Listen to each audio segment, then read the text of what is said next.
नमस्कार, मैं विवेक कुमार और आप देख रहे हैं वेब समाचार 24x7। झारखंड की बात में हम चर्चा करते हैं उन खबरों के बारे में जो कि झारखंड में चर्चाओं का विषय बना रहता है। और हम झारखंड की बात के इस एपिसोड में वही सब खबरों की चर्चा करेंगे जो कि मौजूदा समय में झारखंड में सुर्खियां बनी हुई है। और सबसे पहले बात करें तो ये खबर आ रही है लालू प्रसाद यादव जी के बारे में। उनकी तबीयत जो है उसमें कहें तो एक तरह से उनकी तबीयत जो है वो बिगड़ी हुई दिख रही है। और इसी को देखते हुए उनका पूरा परिवार जो है वो रांची आ चुका है उनसे मिलने। रिम्स के पेइंग वार्ड में उनके परिवारजनों ने उनसे मुलाकात की है। इसमें उनके बेटे तेजस्वी यादव, तेज प्रताप यादव, बेटी मीसा भारती के साथ ही राबड़ी देवी और साथ ही साथ उनके परिवार के अन्य सदस्य भी उनसे मिलने आए हुए हैं रांची। और आपको बता दें कि चारा घोटाला मामले में लालू प्रसाद जो कि राजद सुप्रीमो है, राष्ट्रीय जनता दल सुप्रीमो है, वो जो है वो बिरसा मुंडा कारावास में बंद है। और बीते कल ये खबर आई थी कि उनकी तबीयत में जो है वो गड़बड़ी पाई गई है। उनमें जो निमोनिया के लक्षण पाए जा रहे हैं, साथ ही उनको सांस लेने में भी तकलीफ हो रही है। और ये खबर आते ही उनके परिवार के सभी लोग जो है वो रांची पहुंच चुके हैं। और रांची में रिम्स के पेइंग वार्ड में उन सभी लोगों ने लालू प्रसाद यादव जी से मुलाकात भी की। और क्योंकि ये हाई प्रोफाइल पूरा मामला है इसलिए झारखंड में जो है वो ये अभी सुर्खियों में बना हुआ है। और दूसरी हम बात करें तो ये जो खबर है ये रांची की खबर है और अनुबंध कर्मियों को लेके ये खबर है। आपको हम बता दें कि 14वें वित्त आयोग के अनुबंध कर्मी जो है वो काफी लंबे समय से जो है वो अपना विरोध प्रदर्शन कर रहे हैं। और इसमें अधिकतर जो है वो जूनियर इंजीनियर और साथ ही कंप्यूटर ऑपरेटर है। आपको बता दें कि इनको संविदा में 14वें वित्त आयोग में जो है वो बहाल किया गया था और अब जो है वो इनको विस्तार नहीं दिया जा रहा है। और इसी को लेके ये काफी लंबे समय तक धरना कर रहे थे और आज इन्होंने सीएम आवास का घेराव करने का योजना बनाया हुआ था।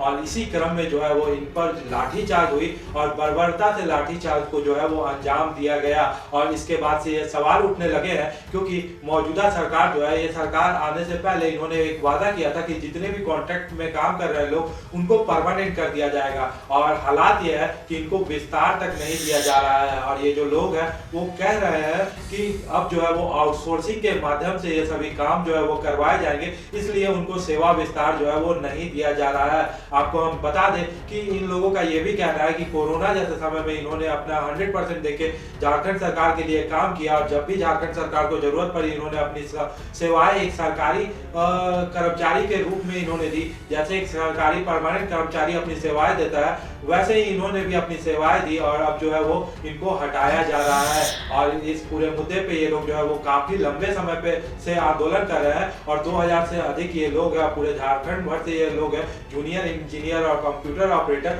और इनको 14वें वित्त आयोग में जो है वो बहाल किया गया था। अब ये सवाल उठ रहा है कि क्योंकि हेमंत सरकार जो इस बार सरकार में है उन्होंने ये वादा किया था कि उनको उनकी सरकार आ जाती है तो वो सभी अनुबंध कर्मियों को जो है वो परमानेंट कर देंगे। लेकिन हालात ये है जो अभी मौजूदा स्थिति है वो तस्वीरें कुछ और बयान कर रही है। जब मौजूदा स्थिति को झांकेंगे तो सभी लोग जो है वो परमानेंट करने की मांग कर रहे हैं। और परमानेंट करना तो दूर की बात है, यहाँ पे उनके सेवा को भी विस्तार नहीं दिया जा रहा है। आपको बता दें जानकारी के लिए कि 31 दिसंबर को उनकी सेवाएं जो है वो समाप्त कर दी गई है। और तब से जो है ये लोग जो है वो हड़ताल पे बैठे हुए। इन्होंने कहा कि ये सभी मंत्रियों विधायकों के पास भी जा चुके हैं और इन्हें हमेशा आश्वासन ही मिला है। और उसके बाद इन्होंने जो है वो बिरसा चौक पे भी धरना दिया और जब कुछ नहीं हुआ तो ये लोग सीएम आवास घेराव का योजना बनाए हुए थे। और इसी क्रम में जो है वो इन पे लाठीचार्ज किया गया और बर्बरता से इन पे जो है वो लाठीचार्ज किया गया। तो ये एक सवाल उठता है कि आप वादा करके सरकार में आ जाते हैं और जब जिन लोगों से आप वादा करते हैं वो लोग सवाल पूछने लगते हैं कि उनको उनके साथ किया हुआ वादाओं को आप निभाएं, जो वादा आपने जनता के साथ किया था उसको निभाएं। तो वहां पे जो है वो आप प्रशासन के द्वारा लाठियां उनको खिलवाते हैं, लाठियां भजवाते हैं, बर्बरता से कहें तो बल प्रयोग करते हैं। तो ये कहीं से भी ठीक नहीं है। ये उनका हक बनता है कि अगर वो काफी लंबे समय तक सरकार के लिए काम कर रहे हैं तो नहीं तो उनको सेवा विस्तार दिया जाए जैसा कि अन्य राज्यों में होता है, नहीं तो उनको परमानेंट कर लिया जाए। अगर आपको ये नहीं करना था तो फिर आपको जनता से ये वादे नहीं करने चाहिए थे। एक तरफ आप वादा भी कर देते हैं और दूसरी तरफ जब जब लोग आपकी सरकार आ जाती है और जब लोग वो वादा को पूरा करने के लिए आवाज उठाने लगते हैं तो उस समय आप बल प्रयोग करते हैं और प्रशासन से उन पर लाठी चार्ज करवाते हैं, तो ये कहीं से भी सही नहीं है।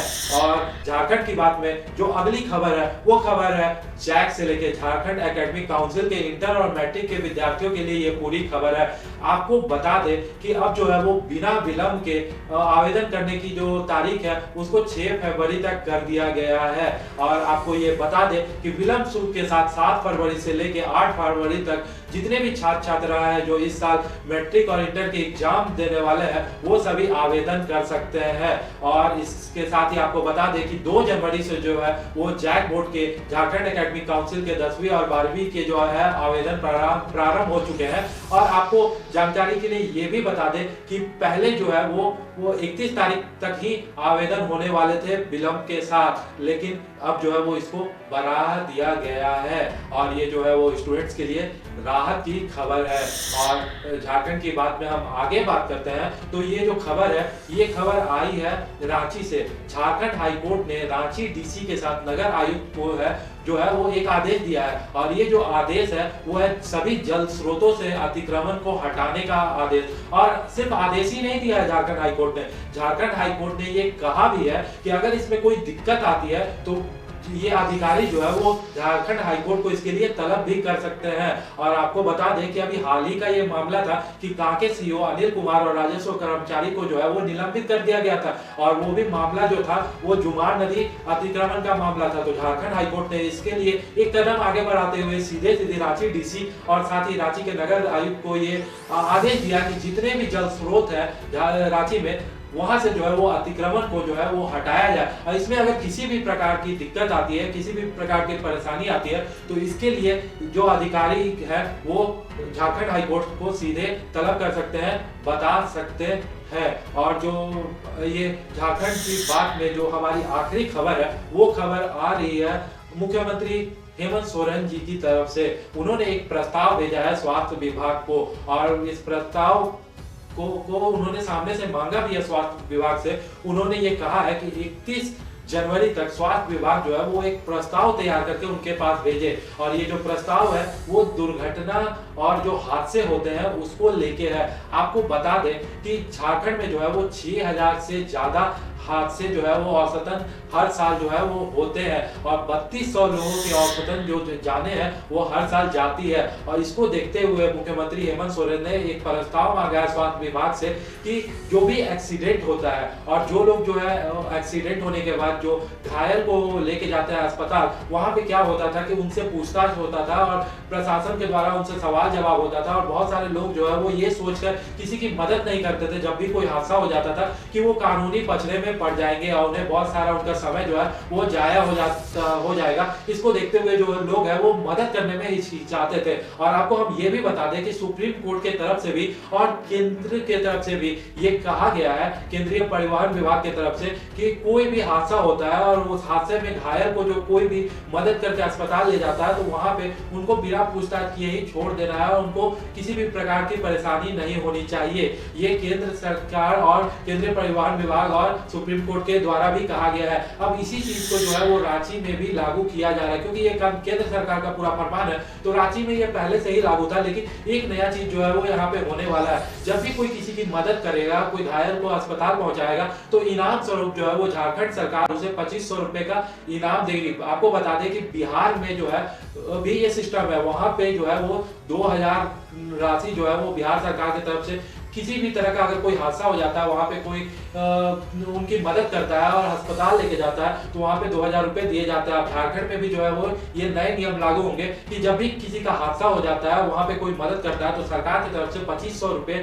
साथ ही साथ सर्टिफिकेट और मेडल भी जो है वो दिया जाएगा प्रोत्साहन के रूप में। ये जो प्रस्ताव है, इस प्रस्ताव को तैयार करके स्वास्थ्य विभाग को मुख्यमंत्री हेमंत सोरेन जी को भेजना है 31 जनवरी के पहले। झारखंड की बात में यही थे प्रमुख खबरें जो कि चर्चा के विषय बने हुए हैं झारखंड में। आपको ये पूरा कार्यक्रम कैसा लगा ये कमेंट बॉक्स में जरूर बताइएगा। अगर पूरा कार्यक्रम पसंद आया हो तो वीडियो को लाइक जरूर कर दीजिएगा, सब तक पहुंचे इसलिए इस पूरे कार्यक्रम को शेयर करना मत भूलिएगा। हमसे जुड़ने के लिए आप चैनल को सब्सक्राइब कर सकते हैं, नीचे लाल कलर का एक बटन है उस बटन को क्लिक कर दीजिएगा, बगल में एक बेल आइकन भी है उस बेल आइकन को भी प्रेस कर दीजिएगा, तो जो भी नए वीडियो जो भी नए कंटेंट हमारे चैनल पे आएंगे उसका नोटिफिकेशन आपके पास चला जाएगा। मिलता है आपसे नए वीडियो पे नए कंटेंट के साथ, तब तक के लिए आप सभी का बहुत बहुत शुक्रिया, बहुत बहुत धन्यवाद, बहुत बहुत थैंक यू।